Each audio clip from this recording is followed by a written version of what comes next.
Today we're going to be having a discussion, and I want to talk with you from the book of Ecclesiastes. And I couldn't help but this book of the Bible just kept rolling around in my brain all during Brother Danny's message last week.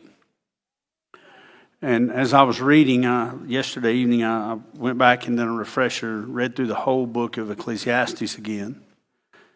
And a verse of scripture that stuck out to me that I thought was really relevant was what we see in Ecclesiastes 9:4. I'm not going to get into great detail about it now, but hopefully it'll come full circle by the time this is over.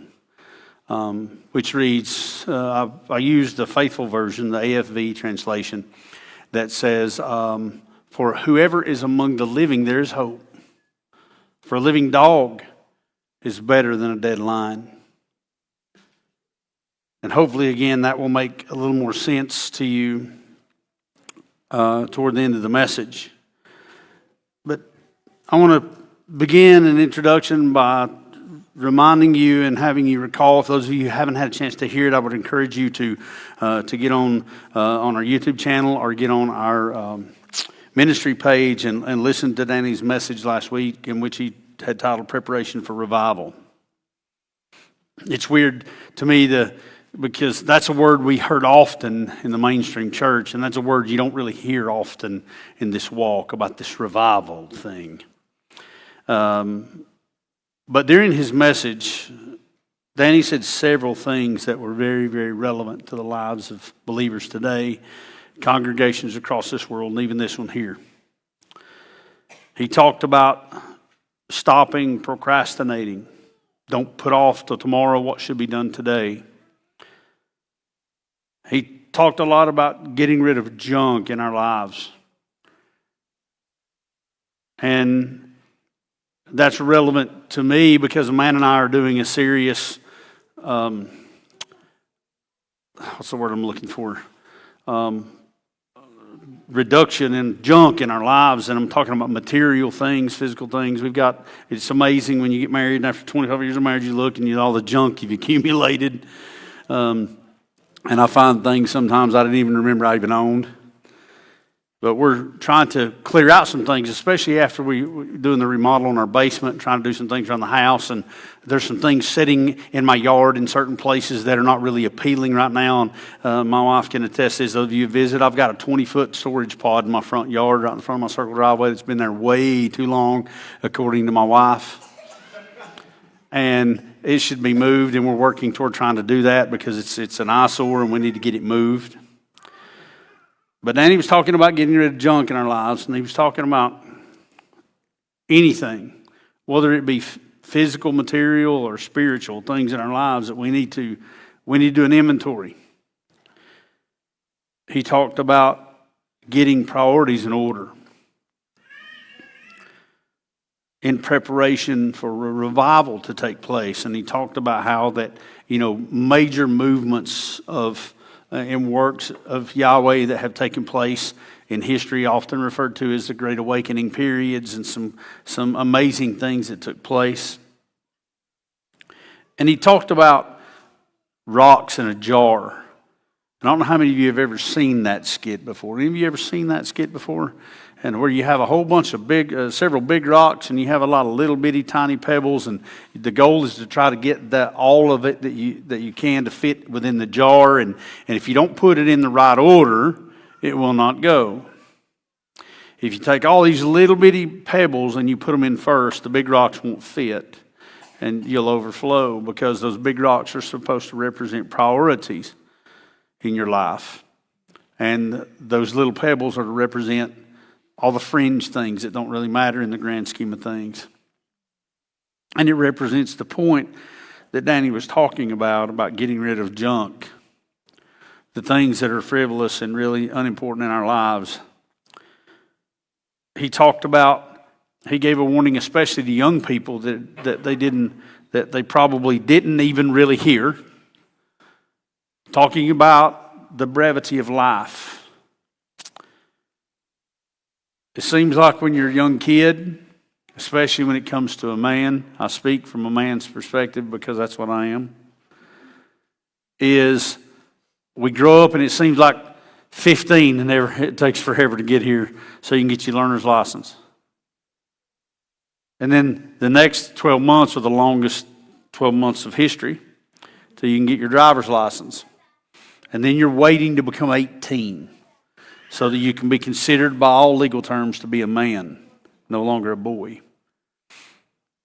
And then there's that infamous age of 21, which opens a whole nother door to you to all kinds of different things that if used properly can be certainly enjoyable to do. But it's everything. Even to carry a firearm in certain circumstances, you have to be 21 years of age. But then after 21, again, those first 21 years take a long time to get there when you're on the inside looking out, or from the outside looking in. I've got 2 sons now that are over the age of 21.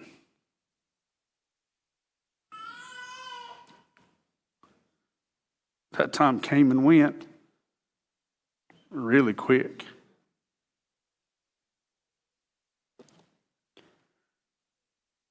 Danny talked about the brevity of life and how that life is very short. Don't blink. Because if you do, half of your natural life will be over before you know it. Doesn't even seem something to be fathomed that I'm pushing a half a century old. In my mind, I'm still 21. But trust me, my body lets me know otherwise.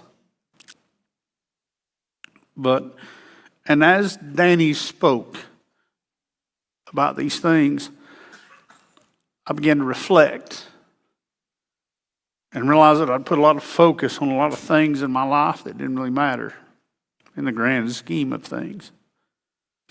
Realizing just how fast life goes by. Failing to keep my eyes focused constantly on what's important. Danny summed it up pretty easy when he talked about getting a passion for the gospel and for the lost, the things that matter.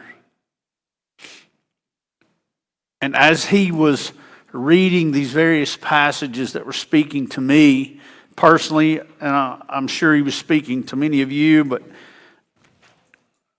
what I kept hearing was the book of Ecclesiastes over and over and over in my mind. It just kept coming, and I kept being reminded of things that are written in that book. I want to share with you, some of you may have what I have, and I've brought with me the HCSB study Bible today, and I want to share with you, I'm going to give you an overview, because what I want to do today is I'm talking about, he talked about preparation for revival, and I'm going to kind of follow up behind his great message to talk about living that propagates revival. And then talking about life's vanities and life's true purpose. Ecclesiastes is a book that really deals with the brevity of life, meaning it's really quick. It's here today and gone tomorrow. Danny talked about that. He talked about the book of James. I'm not trying to preach his sermon. He talked about that we're like a vapor, like a puff of smoke. Here we are today, and tomorrow we're gone. And that's really the crux of the entire message of the book of Ecclesiastes, and it's talking about the vanities of life and what life's true purpose really is. And most scholars and most people lean toward the idea, and there's evidence to show that Solomon was the one who wrote this book. There are evidences for that I believe that are there within the text itself when he refers to himself as, if I remember it correctly, it's Kohelet. Is the way the Hebrew word is used, and it's translated probably in your Bible, maybe in English, as teacher. And he talks about that the teacher of this book of Ecclesiastes is one who was a king, who had great wisdom over Jerusalem. And we know that according to the Bible that was Solomon, who was a man, there was no one wiser than Solomon. And so Assuming that Solomon wrote this, I want to talk to you about some of the overarching themes in the book of Ecclesiastes, and we're going to talk about a few passages. There's no way if we went by verse, we'd be here for 3 days, and we can't cover it all. I encourage you to go and read it all for yourself and do some diligent study. But we're going to talk about a few highlights referring to the book of Ecclesiastes that are really, really important when it comes to a life that propagates or promotes revival. Not only in your own life, but in the lives of others. But overarching theme, there's the introduction in HCSB that talks about that it categorizes areas that are sections off the book of Ecclesiastes. And the first thing is intellectual accomplishments. And it says that Ecclesiastes affirms that wisdom helps us cope with life, but it denies that acquiring knowledge as such is meaningful. Ultimately, the wise person and his words, like the fool and his deeds, perish. In one sense, if you look at it from the wrong angle, Ecclesiastes is kind of a gloomy book. Because he says the wise and the fool all go to the same place. All of us are pointed to one thing, and that's to die. The one thing that we have in common, the wise man and the fool have in common, is we're born into this world the same way, and we die and we leave the same way.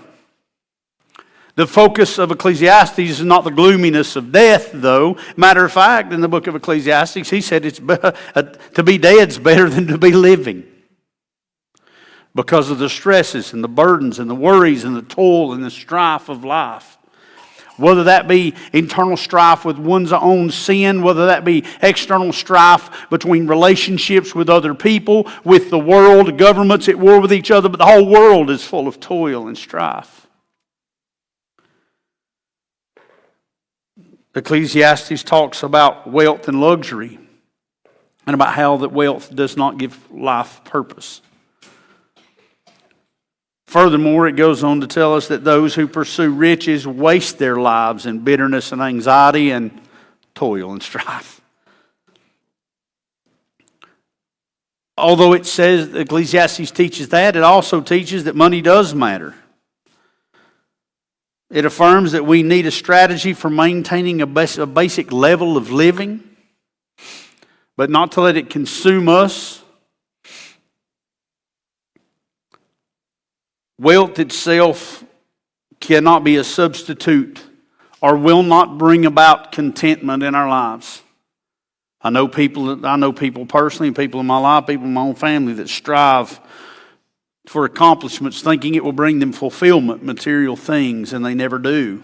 They may be temporal. You know, my wife and I feel great after we've come back from a vacation. It was a nice breath of fresh air. But it doesn't change life overall.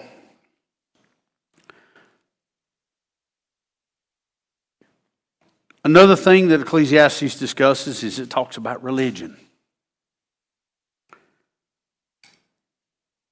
Matter of fact, the HCSB introduction says that zeal for religion also comes in for criticism in the book of Ecclesiastes. Now, wait a minute, what? Why would this book criticize religion? And we'll talk about that in a few moments.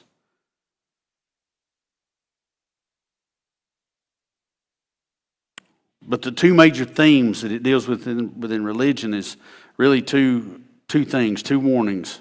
Number one is we should not try to impress God. And we should not wear ourselves out with irrational excess. And we'll discuss those a little more in a moment. One of the positive things about Ecclesiastes, if you read it, and again, you have to be very careful when you read, just like you read the book of Proverbs, you have to be very careful when you're reading this, not to roll into a hyper-literal mindset, because if you do, it appears to Ecclesiastes on the surface level, without its proper context, appears to teach the idea that you just better live it up while you're here. Enjoy all the things that God has given you, and eat, drink, and be merry, if you will. But as Brother Dane talked about, that there was a man in the Bible, in the parable that he was talking about, and Yeshua said, "You fool!" This man was enjoying all these things and building these bigger storehouses to put all of his wealth and his goods in, and he says, "You fool! Tomorrow your soul will be required of you, and then whose things will those be?"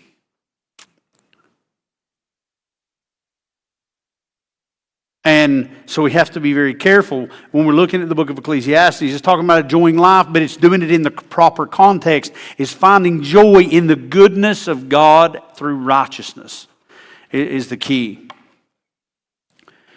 And he finalizes the book up, and he constantly refers to and culminizes the book to teach us to fear God. This is not with terror and dread, like we would fear a ravaging bear in the woods, but rather we would have reverent fear for him, out of a reverent respect, as we should a good father or a good mother. But we should revere him and fear him in such a way. Now, we're going to go through a few passages, and I've got notes on I didn't have time to print them out, so I've got them on my phone, so bear with me if I have to turn this thing back on.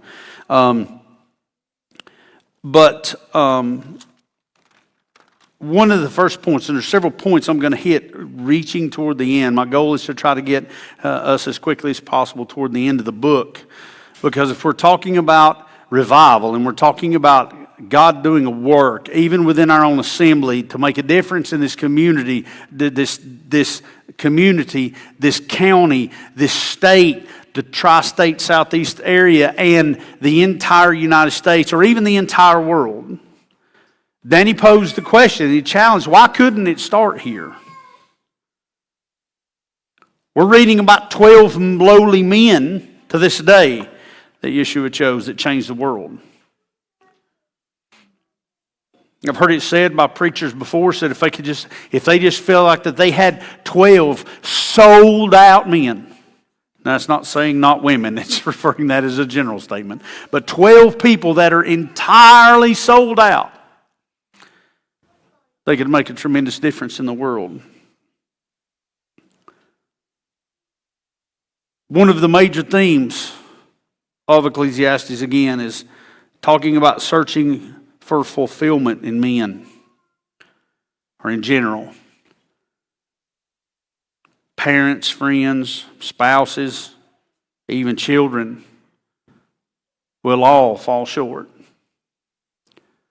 You as father are not the mark.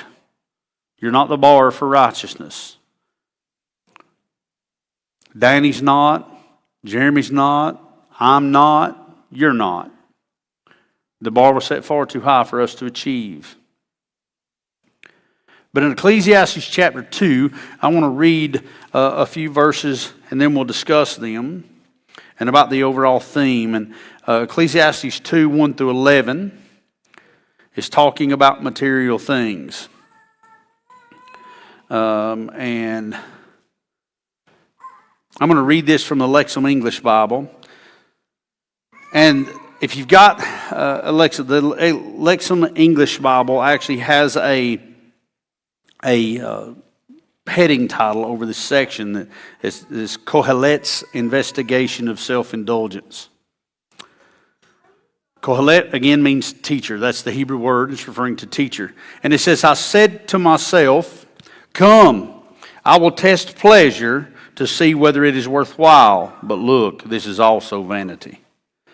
If you read the English translation of Ecclesiastes, you're going to hear a common phrase repeated over and over and over that's talking about everything is vanity and chasing the wind. Everything is vanity. Vanity of vanities. Everything about life is vain and vanity.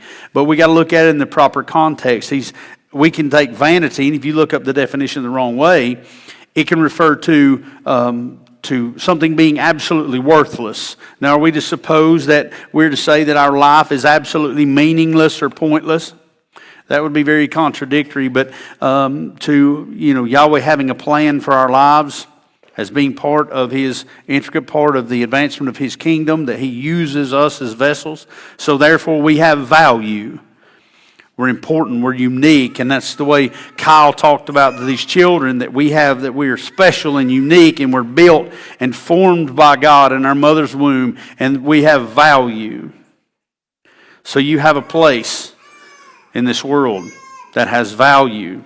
But this vanity, rather, if we look at it in the proper context, and you do etymology and word studies, you look back, and really this vanity doesn't refer to something necessarily as being absolutely useless in the most meanest of sense, but rather it refers to something that is transcendent, or transcending, or it's, that's not the word I'm looking for. Forget that. Scratch that. I can't remember the word. But what transitory, it means something that is very brief. That its life is fleeting. You may know the word I'm trying to say. It slipped my mind, but I'm pointing at Joanna back there. But anyway, in the gist, what it's saying in the proper sense, that everything is vanity, not in the sense that it's worthless and useless, but in the sense that in the long, greater scheme of things, a lot of things in our lives don't really matter, because everything is very brief. Everything is brief. But he says this also is vanity. And he's talking about the investigation, as the subtitle here in the Lexington Bible is the investigation of self-indulgence. And he says, I said of laughter, it is folly. Of pleasure, what does it accomplish? I also explored the effects of indulging my flesh with wine. My mind guiding me with wisdom, I investigated folly so that I might discover what is good under heaven for humans to do during the days of their lives. The next section here is titled Investigation of Personal Accomplishments. And he says something very interesting in your translation. I'm going to read a verse in a moment that's going to probably read very differently from your translation. But in verse 4 he says, I accomplished great things. I built for myself houses. I planted for myself vineyards. Think of this in the context of being the author being Solomon. King Solomon, he said, I made for myself gardens and parks, and I planted all sorts of fruit trees in them. I made for myself pools of water from which to irrigate the grove of flourishing trees. I acquired male slaves and female slaves, as well as children born in my house. I also had livestock, cattle, and flocks, more than anyone who was before me in Jerusalem. He says, I also gathered to myself silver and gold, the royal and provincial treasures. I acquired for myself male and female singers, as well as the delight of men, voluptuous concubines. Yours probably reads musical instruments. It says, I acquired for myself musical instruments. But that's a little bit of a mistranslation, because the word is repeated twice, stated doubly. And let me tell you what that word is, sorry.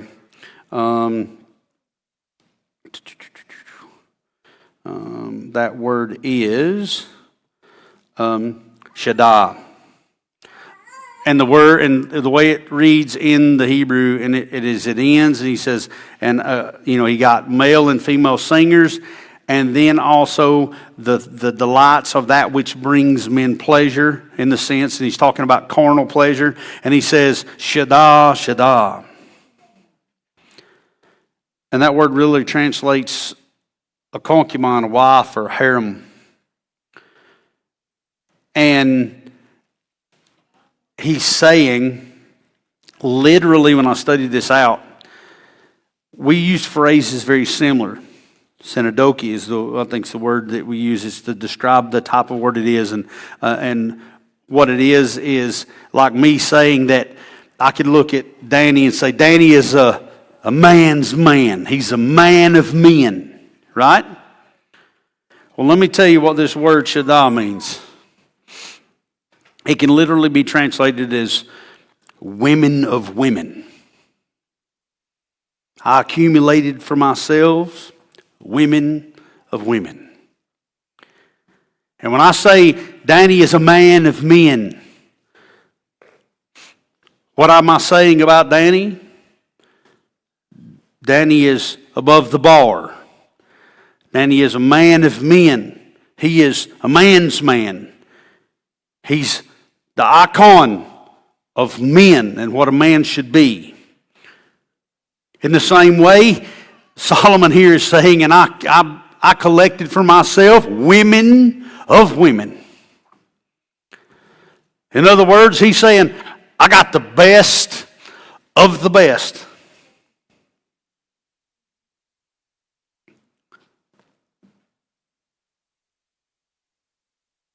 Thus I accomplished, in verse 9, thus I accomplished far more than anyone who was before me in Jerusalem. Indeed, my wisdom stood by me. I neither withheld anything from my eyes that they desired, nor did I deprive any pleasure from my heart. My heart rejoiced in all my toil, for this was my reward from all of my toil. Yet, when I considered all the efforts in which I expended and the toil with which I toiled to do, then behold, everything is vanity and chasing wind. There's nothing profitable under the sun. Adam Clarke commentary reads on verse 11, and behold, all was emptiness and insufficient in itself, because it promised the good I wished for, but it could not perform the promise, and left my soul discontented. Solomon was not bragging about the things that he had, including the women of women.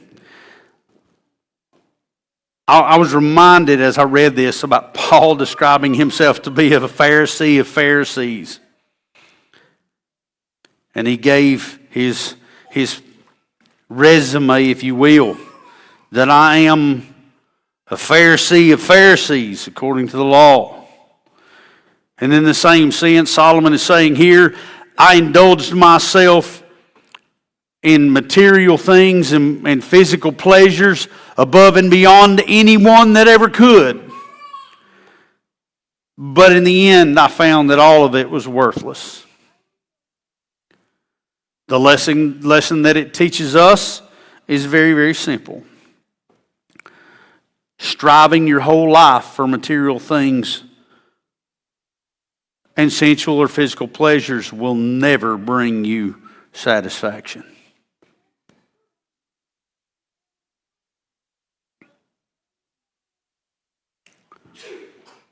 Next, we're going to talk about a couple of verses here in Ecclesiastes 3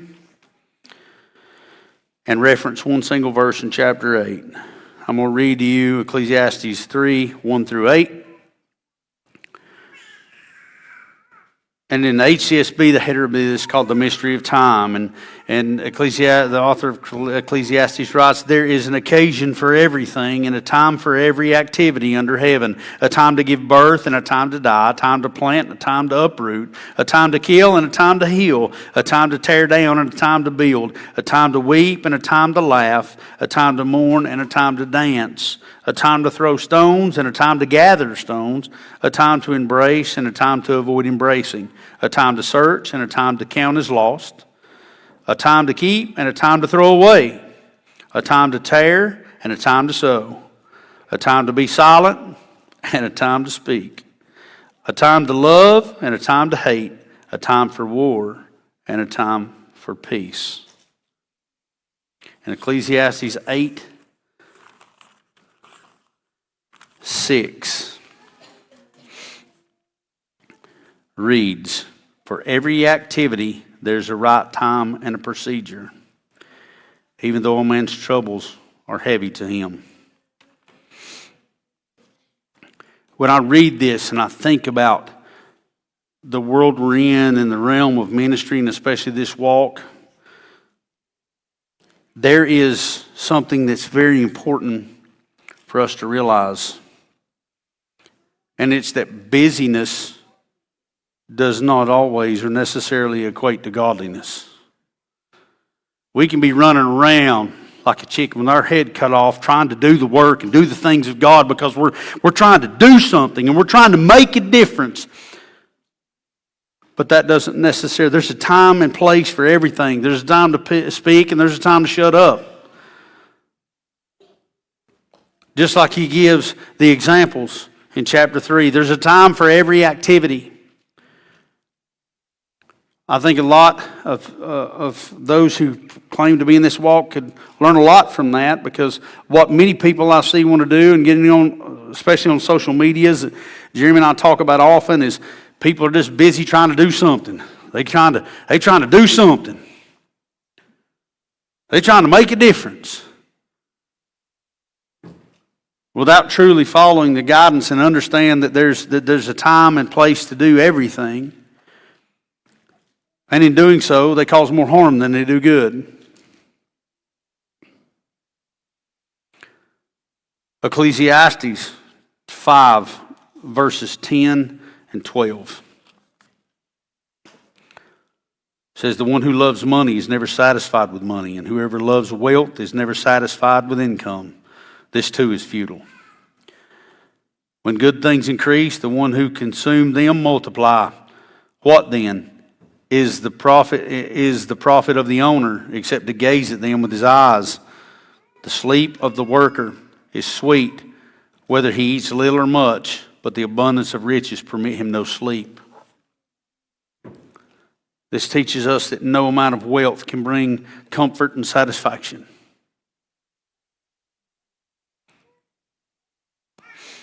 We should not waste our life chasing after stupid things that make no lasting difference.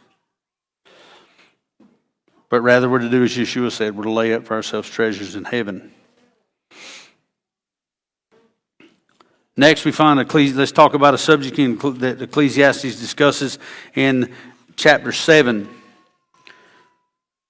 verses 7 through 9 and verse 21.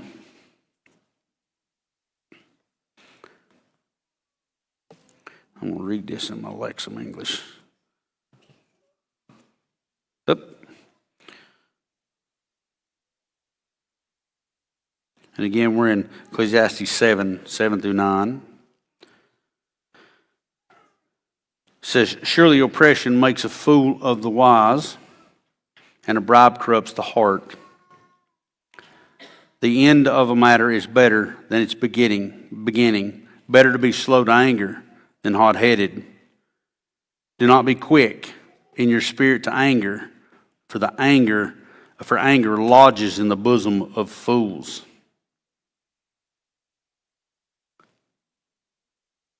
Verse 21, don't pay attention to everything people say, lest you hear your own servant curse you. There is a simple message in what's being said here. And it's laid down simply this: don't wear your feelings on your sleeve, and don't leave them lying around where they're easy to get stepped on, because you're going to get your feelings hurt. People, as I've said before, are not the mark. If you put your faith and trust in anyone, they will fail you and they will let you down. If I haven't already, I will. Sooner or later. If your spouse hasn't yet, they will. In some form or fashion. That's a fact of the matter. It's true in my life. Ask my wife, she'll tell you. We fail because we're flawed, which brings me to the verse just above it. In Ecclesiastes 7:16 and verse 23, I want to read a couple of verses here. These are interesting passages. Do not be excessively righteous, and don't be overly wise. Why should you destroy yourself? And verse 23. I've tested all this by wisdom. I resolved I will be wise, but it was beyond me. Now I'm going to read you that in the Lexham English because I like the way it's worded. He said, all this I have tested with wisdom. I said I will be wise, but it was beyond my grasp. What can we learn from this verse? In verse 16, don't be excessively righteous. Do not act excessively wise, lest you destroy yourself. This can be viewed accurately from two different angles. One is we don't need to think we're going to impress God, as I've already mentioned. And another, we got to be very careful. We get to looking at ourselves as overly righteous. We begin to look very critically upon others. We need to realize that I need to realize I'm not perfect. You're not perfect. Your spouse is not perfect. Your children are not perfect. As Brother Keith Wilson says, get used to disappointment. That's the reality. Do not be overly righteous. Now, this is not saying that we shouldn't strive to do what's right before Yahweh. But if you get to pushing yourself to the point where you think that you're all that and you've got that figured out, there are people who I believe I know they claim to believe that man in his own efforts can be sinless. There are those who teach that they can be sinless. And here's the reality, and I understand what people are trying to say is they talk about coming out of a mainstream church and said, all I ever heard, no matter what I did and no matter, if I was a believer or not, I was always told I was nothing but a sinner. But the Bible doesn't call me that. The Bible calls me a saint. Yeah, but that's not because you're a saint. That's because there's been one who sanctified you. That's the reality. The process of sanctification is a lifelong endeavor, and you won't reach the goal of that until you die or Yeshua comes back. Amen. That's the reality. What we must face the reality of is that we are sinners. We are only sinners saved by grace and sanctified only by the blood of Christ. And if we keep that perspective, it'll help us to look with understanding upon others. And we don't end up being overly righteous and looking down our self-righteous noses at others and trying to pick them apart in their faults. Don't act excessively wise. Why? Because we're not all wise. Ecclesiastes, an overarching theme, is telling us Solomon, the Bible tells us that there was never a man wiser than Solomon. And Solomon's telling you, I tried everything in the world and it's all worthless. Don't be overly wise in your own mind.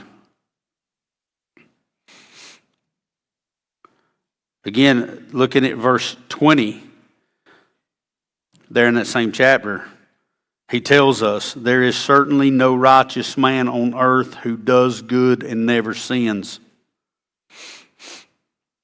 This should be the constant reminder for us to be gracious, to extend grace and to extend mercy. This doesn't tell us we shouldn't hold each other accountable. But by all indications, we have to remember that we ourselves are flawed. We are broken. Each of us. Husbands, you are. Wives, you are too. None of us are perfect parents. None of us are perfect spouses. None of us are perfect children. One more thing I want to talk about this overly excessively righteous is if we're not careful, if we get so worn in to looking at this through the wrong lens, what happens is we end up self-criticizing. We get extremely self-critical and we begin to condemn ourselves to the point that we see that we have no value or no good in the service of the kingdom of God. I'm not worthy because I'm not perfect. That's not what we say, but that's what we're saying. I'm not perfect, so I can't serve here. I'm not perfect. I'm not sinless. I fail in this area, so I can't do that right now. And we have to be very careful because we can get so minded that we can damage our own effectiveness to serve in the kingdom because you have a place. We are to strive for sanctification. We're not to use our flesh as an excuse to sin. We know that the bar is unattainable, but we're continued to strive for that bar. That's part of the sanctification process. We look to Yeshua as the mark.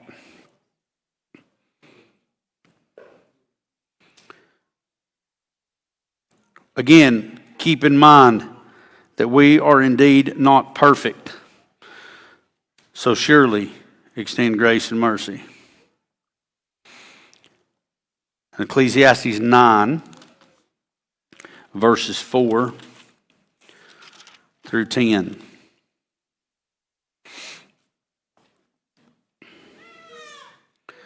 But there is hope for whoever is joined with all the living, since a live dog is better than a dead lion.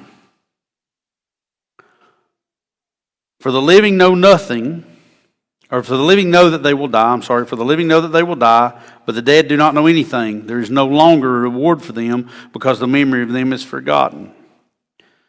Their love, their hate, their envy have already disappeared, and there is no longer a portion for them in all that is done under the sun. Go eat your bread with pleasure. Drink your wine with a cheerful heart, for God has already accepted your works. Let your clothes be white all the time. Now this is talking about living uprightly. And never let oil be lacking on your head. Enjoy life with the wife you love all the days of your fleeting life, which has been given to you under the sun, all your fleeting days. For that is your portion in life and in your struggle under the sun. Whatever your hands find to do, do with all of your strength, because there is no work, planning, knowledge, or wisdom in Sheol where you are going.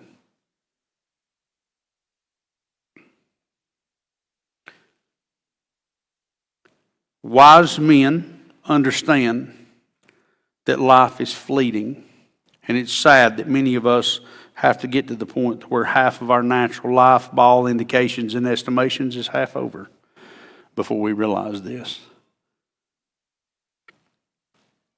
Take advantage of life by finding joy in what is right and what is good.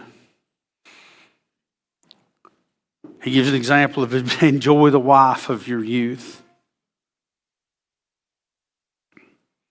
He explains why in a few minutes. But we're to serve, in other words, we're to work for Yahweh smarter or wisely and not harder. Ecclesiastes 10:10 tells us, listen carefully, this is very interesting. And this is how all of Ecclesiastes really kind of comes together in the whole grand scheme of things. It says, if the axe is dull and one does not sharpen its edge, then one must exert more strength. However, the advantage of wisdom is that it brings success. We are to work smarter for the kingdom and not harder. Anyone who's ever tried to chop wood knows it's a lot more difficult to do with a dull axe than it is with a sharp one. That's why busyness doesn't equal godliness all the time. It's the law of process. A wise man knows before he begins to chop wood, he's to take the time to hone the blade, to make his work more effective with less effort. Applied to our lives, we should take time to pray, to prepare, and then proceed in that manner. Sometimes, again, we run off, busyness, half-cocked with these great ideas. Yeshua tried to tell us this. We don't do anything, nobody does anything properly without first making plans. No man goes to build a house without first making sure he's got what it takes to finish it. No man goes to war until he makes sure he's got the army enough to win. There's a process. Many of us confuse doing nothing and standing still before God. We can stand still and listen for God. We can listen for Yahweh to speak and to show us where to move and where to go. But oftentimes we want to grab the mantle and we take off running right into the heat of battle without any plan at all. And we end up causing nothing more than a forest fire.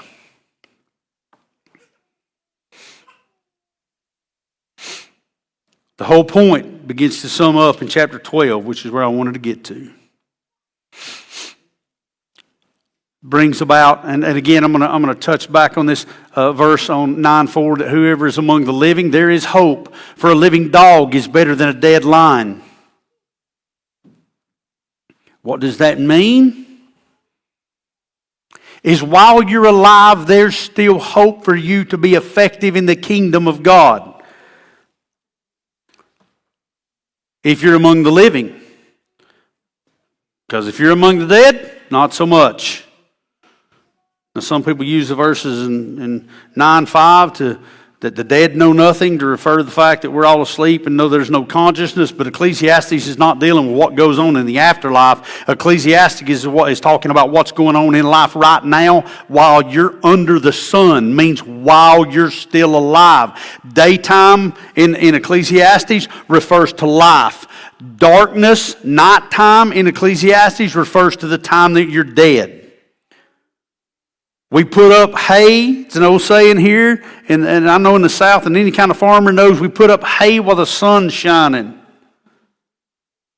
Because that's when you can do the work. You don't put up hay when it's raining. You put up hay when the sun's shining. And if we're going to be effective for doing the work of the kingdom of God, we're going to do it while we're alive, not while we're dead. Because why? The memory of us is forgotten. In a couple of generations, I think it was Danny even mentioned this, if I recall right, or I heard it in my own mind. One is the fact of the matter is, a few generations from now, nobody, if Yahweh delays the coming of Yeshua, nobody's going to remember that we were ever here. We have to do the work now while we're alive. If we're going to be effective for the kingdom, we're going to be most effective while we're here.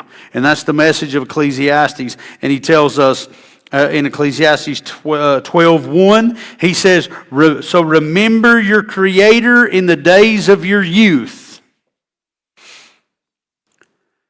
Solomon takes it a step further. Not only work while you're alive, but you need to get started early. Why? He begins to explain. We need to work while it's day, because the night time's coming. Because we all, the wise man and the fool, all go to the same place. They go to the grave. We all die the same. We came in naked. We're going to leave naked. We need to make sure we get our priorities in order. Don't be hung up in the junk and in the weeds. But he tells us, let's talk about verses 2 through verse 7. And how this ties into propagating a life that propagates revival. And life's vanities, we've already talked about, that all the material things and all the wealth and trying to put people on pedestals and look at them as your mark and all the different things in life, all that fails. None of that works. We're to get busy with doing what matters, and we should do so when we're young. Why? Verse 12 again. So remember the Creator in the days of your youth, before the days of adversity come. What are these days of adversity? What are days of adversity, Daniel? Right now, he says, in my life. Why? Because the older you get, the tougher life gets. And he begins to give examples. He says, before the days of adversity come, before you begin to age and you begin to break down, he says, when you will say, I have no delight in them. Before the sun and the light are darkened, and the moon and the stars and the clouds return after the rain. When the sun and the light are darkened, and the moon and the stars are darkened, and the clouds return after a rain. He's referring to the fact that when you die. He says, on the day when the guardians of the house tremble, And when strong men stoop. What are these guardians of the house? What does a man use to protect his home? The strength of his hands. The guardians of the house. And when strong men, begin to bow. You're getting old. You're getting fragile.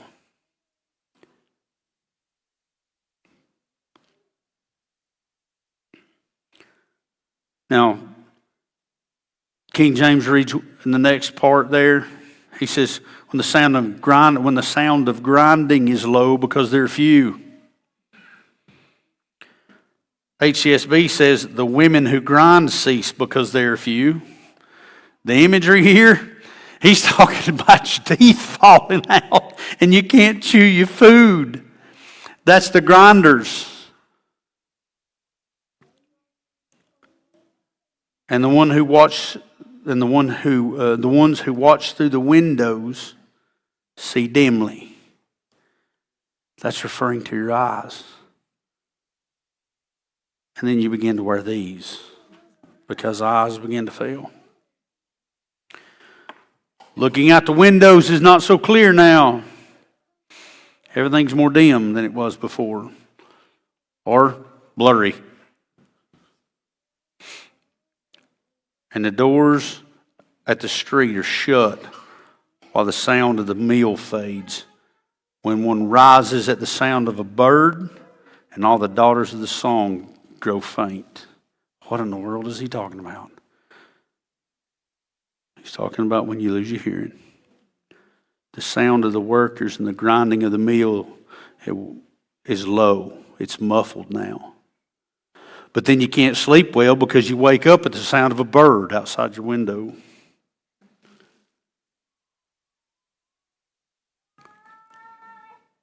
They're also afraid of heights and dangers on the road. When you grow old, you grow brittle. And you fall and you break things. You can no longer protect yourself the way that you could in the days of your youth, so dangers on the road are a concern. Where the almond tree blossoms, and that's referring to white hair. And the grasshopper loses its spring. And the HCSB says, and the caperberry has no effect. The grasshopper loses its spring, and the caperberry, just so you know, and I'm going to try to say this very nonchalantly for little ears. The caperberry was known to be used as an aphrodisiac. King James says, just cuts it to the chase, desire begins to fail. You no longer have that desire. Not only the desire, but no longer have the capability.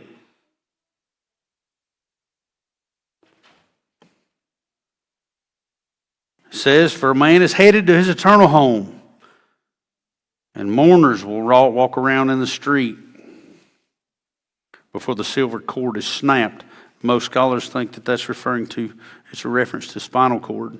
The golden bowl is referring to the brain, which is broken, and the jar is shattered at the spring, and the wheel is broken into the well, which is referring to, what is this right here? It's a pump. And when that spring fails, and that pump falls into the well, it's over here on earth. It stops. The golden bowl shuts down. The spinal cord no longer sends signals to the body to do what it's designed to do. He sums it up in verse 7. And the dust returns to the earth as it once was, and the spirit returns to God who gave it. Verse 8, he sums it up. Absolute futility. I say all is vanity, says the teacher. Everything is vanity. It's all fleeting and it's going by. Again, verse 1, remember the Creator of the day in the days of your youth. Get the junk out of your life. Put priorities where they should be and be effective for the kingdom. Lay up treasures in heaven, because everything you try to do and the strive for success and to try to become a wealthy man to secure yourself, to think it's going to bring you peace and happiness, Solomon tells you without a shadow of a doubt it will not. Getting these priorities in order is one way we do that, is remembering that our life is brief. Get to work now while you can. This is a very, very, very serious thing that you young people should hear.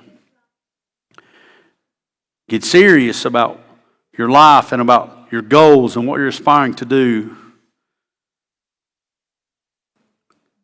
Work toward the things that matter.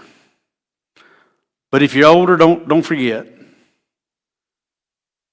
If you're still alive, it's better to be a live dog than a dead lion. You still have work, you still have purpose, and you're still useful.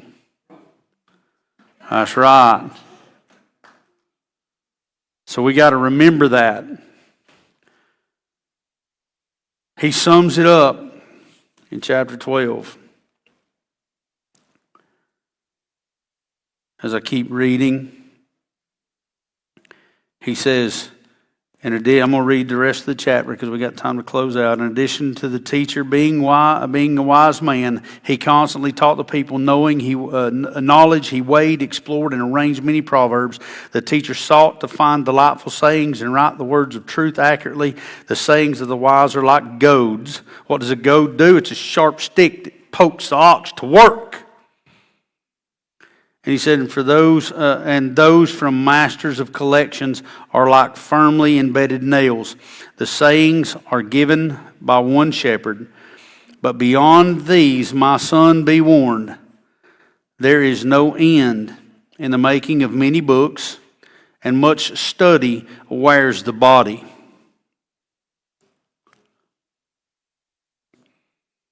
When all has been heard, I think I'm gonna stop there for a minute. For he talks about the making of books and much study wearies the body. We kind of went into this realm when we went into the Bible study today, and we're talking about things that we may never find proper answers for that satisfy us to completeness, because some of the ambiguity or the vagueness that we find in certain areas, that we can't find concrete things. When we're talking about the Levitical priesthood, and Reese brought up a great question about it and says, look, we can wear ourselves out searching for something we'll never find the proper answer for. We may not fully understand it to the finite, minute detail, but the overall arching picture we hopefully can see. He says, because when all has been heard, and what is the conclusion of the matter? It is to fear Yahweh and keep His commands. For this is the whole duty of man. That's our purpose. All the other stuff that he's all talked about that was worthless, this is the one thing that has purpose. Work here for the kingdom.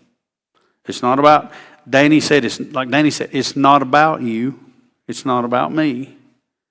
Everything that Yahweh does has an eternal dimension in mind. If He set you apart, if He's redeemed you by His Son's blood, He done it not only because He loved you, but He loved everybody you come in contact with too, and you're to be a light to those people. You were saved so that by all means you might be a testimony to others, because God loves them just as much as He does you.